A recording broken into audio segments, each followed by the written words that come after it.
Welcome, guys. So in order to prove the inverse function theorem, we need to talking about a lemma called the contraction principle. And I think I feel this this proof previous, but I still want to make it again. Okay, so I hope you guys subscribe to my channel. Yeah, so this is my real analysis video. So now I want to prove the inverse function theorem. So I need to prepare a serious video to, yeah, Okay, so let's talk about contraction principle. Okay, so definition. So let X be a complete metric space. So remember the complete means that every Cauchy sequence will converge. Okay, complete metric space. Not okay, so not need to complete. And if let's say phi map X to X, if there exists a C less than 1, such that the distance between phi X and phi Y will less than C phi X and Y, then phi is called a contraction. Phi is called contraction. Okay, so this is very intuitive, right? Suppose you have 2 points X and Y, just map. This is a distance. Now you map the distance becomes smaller. And this distance is less than the fixed partial, less than C times the original distance. Okay, so very simple. But now we have the powerful theorem. So theorem. So now suppose first is X is a complete metric space.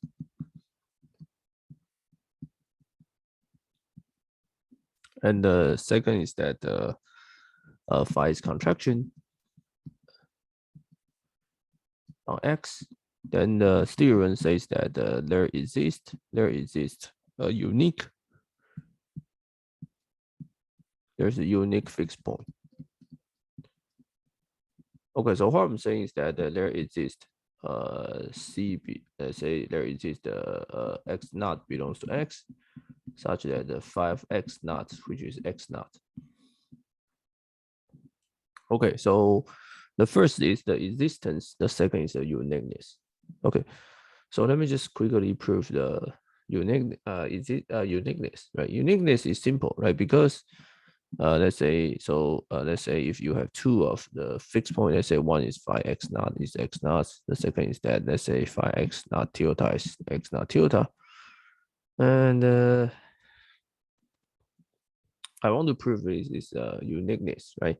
So obviously that you can plug the answer, plug the formula, right? So you will get the D phi X naught tilde less than C times D of X naught and X naught tilde.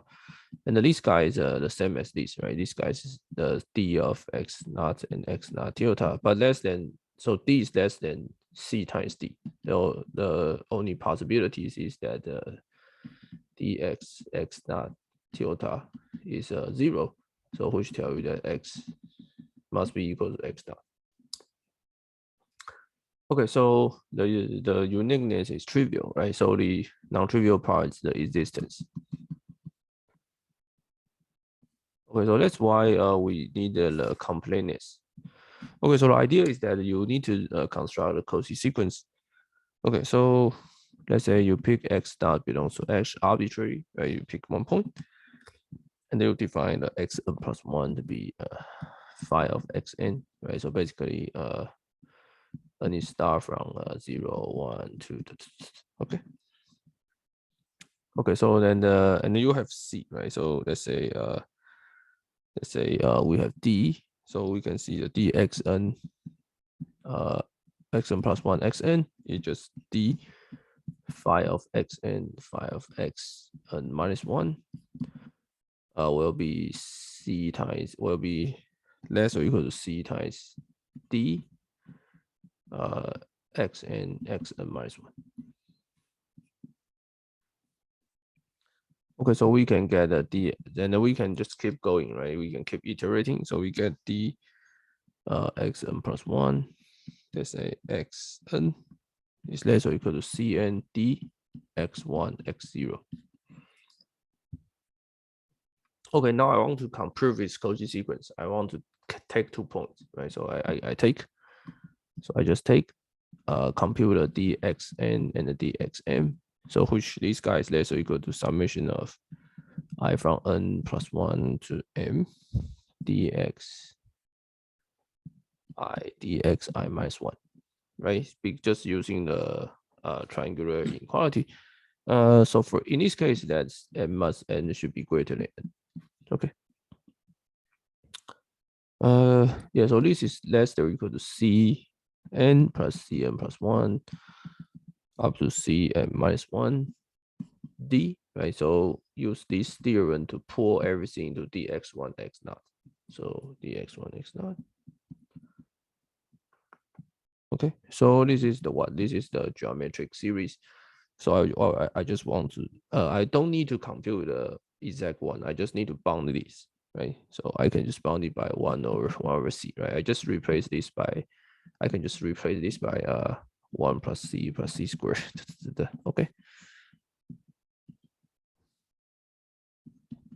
And pull out the cn, right? So I can pull out cn and that's equal to this because I take m to be infinity.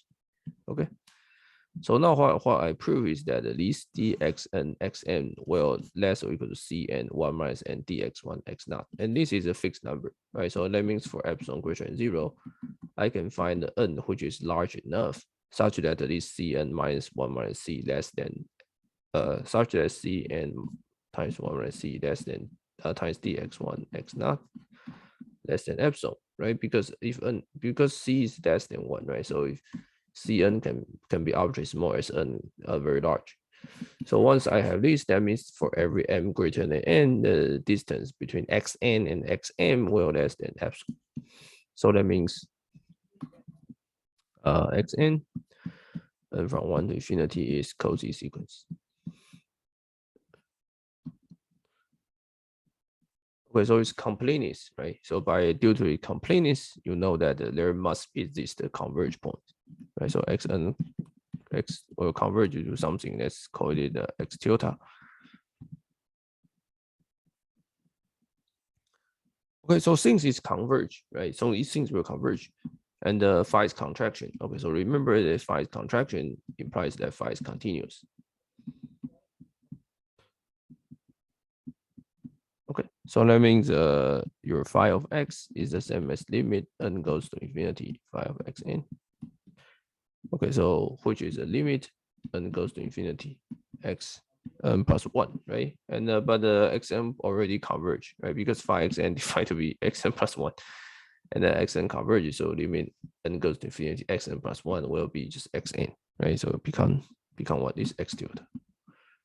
Okay, so this just x tilde, right? Because limit passed into phi xn become phi x tilde.